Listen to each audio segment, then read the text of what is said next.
সেই ঘাটের মধ্যে এই ঘটনাটা কাম্য নয়, কারণ সেখানে পুজো পার্বণকে কেন্দ্র করে এই ধরনের গুন্ডামি এটা বরদাস্ত করা যায় না।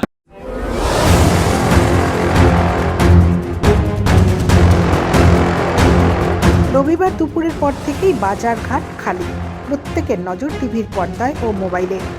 বিশ্বকাপ ক্রিকেটের ফাইনাল খেলাকে কেন্দ্র করে ব্যাপক উত্তেজনা সর্বত্র। পাশাপাশি রবিবার ছিল ছট পুজো। ছটঘাটে পুজো অর্চনার মধ্যেও সবার নজর ছিল স্কোরের দিকে। আর এদিকে হঠাৎ ধূপগুড়ি শহরের প্রাণকেন্দ্রে আয়োজিত ছট পুজোর ঘাটে উত্তেজনা ছড়ায়। তবে তা ক্রিকেটকে কেন্দ্র করে নয়। ভাইরাল ভিডিওতে দেখা যাচ্ছে একজনের দিকে ধেয়ে আসছেন বেশ কয়েকজন। সেখানে ছিলেন জেলা তৃণমূল কংগ্রেসের সম্পাদক তথা ধূপগুড়ি পৌরসভার প্রশাসক বোর্ডের ভাইস চেয়ারম্যান রাজেশ কুমার সিং। এমনকি পুলিশকেও আচমকা এই মারপিট সামলাতে হিমশিম খেতে হয়। তবে এ বিষয়ে খোঁচা দিতে ছাড়েনি বিজেপি। এ বিষয়ে বিজেপি নেতা চন্দন দত্ত বলেন, নিন্দনীয় ও লজ্জাজনক ঘটনা। ছট পুজোর ঘাটে এই ঘটনা মানা যায় না। এর আগেও ভাইস চেয়ারম্যানকে মারপিট করতে দেখা গিয়েছিল। পুলিশকে এই বিষয়ে ব্যবস্থা নিতে হবে। যদিও এ বিষয়ে ধূপগুড়ি পৌরসভার প্রশাসক বোর্ডের ভাইস চেয়ারম্যান রাজেশ সিং কোনো মন্তব্য করতে চাননি।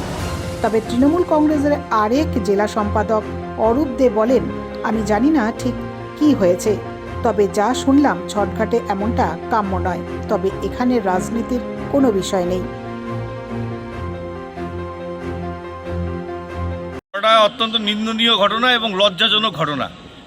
যেই ভদ্রলোক আপনারা দেখাচ্ছেন ভিডিওর মধ্যে, তিনি জলপাইগুড়ি জেলা সম্পাদক তৃণমূলের, পাশাপাশি তিনি ধূপগুড়ির পৌরসভার ভাইস চেয়ারম্যান, এবং তার যেখানে এই ঘটনা ঘটেছে ছট পূজার ঘাটে, সেই ঘাটের মধ্যে এই ঘটনাটা কাম্য নয়, কারণ সেখানে পুজো পার্বণকে কেন্দ্র করে এই ধরনের গুন্ডামি এটা বরদাস্ত করা যায় না।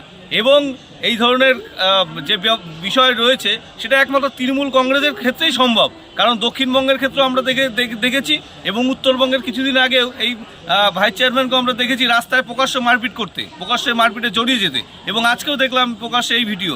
তার থেকে পরিষ্কার যে তৃণমূল কংগ্রেস এর এই ধরনের ঘটনা, এটা তাদের দলের প্রতি যে কতটা শৃঙ্খলাবদ্ধ, এর থেকে প্রমাণিত যে তৃণমূল কংগ্রেস একটা অসভ্য দল, বর্বর দল, যেটা নাকি একটা সাধারণ বিষয়কে কেন্দ্র করে একটা সামাজিক অনুষ্ঠান, সেই রীতিনীতি যেখানে পুজো অর্চনা হচ্ছে, সেখানেও সেই ঘটনা সেখান থেকে রেহাই পেল না। পুলিশ তো তৃণমূলের দলদাসে পরিণত হয়েছে। পুলিশের উচিত ছিল উপযুক্ত ব্যবস্থা গ্রহণ করা, কিন্তু পুলিশ কার বিরুদ্ধে ব্যবস্থা করবে? তৃণমূল কংগ্রেসের এই সমস্ত নেতাদের অঙ্গুলি হেলনিতে পুলিশ চলছে, সেই জন্য পুলিশ এদের বিরুদ্ধে ব্যবস্থা নেবে না। এটা যদি সাধারণ অন্য কোনো মানুষের ক্ষেত্রে হতো তাহলে এতক্ষণ ব্যবস্থা নিত, এবং পুলিশ যদি তৎপর হতো তাহলে ঘটনাটাকে অনেক আগেই এড়ানো যেত। এই ঘটনাটা অত্যন্ত নিন্দনীয় এবং লজ্জাজনক ঘটনা। আমার নাম চন্দন দত্ত, আমি ভারতীয় জনতা পার্টি ধূপগুড়ি বিধানসভার কনভেনর। হচ্ছে ছট পূজা ঘাটে কি হয়েছে সেটা আমি নিজেও জানি না এবং দেখি নেই, ঠিক আছে। যদি এরকম কোনো ঘটনা ঘটে থাকে, কেউ যদি এর মধ্যে মারপিটের মধ্যে বিষয়টা হচ্ছে এটা সঠিক কাজ হয়নি। এটা যেহেতু একটা পূজার ঘাট, সেই জায়গাটা মাথা ঠান্ডা রেখে সবাইকে চলা উচিত।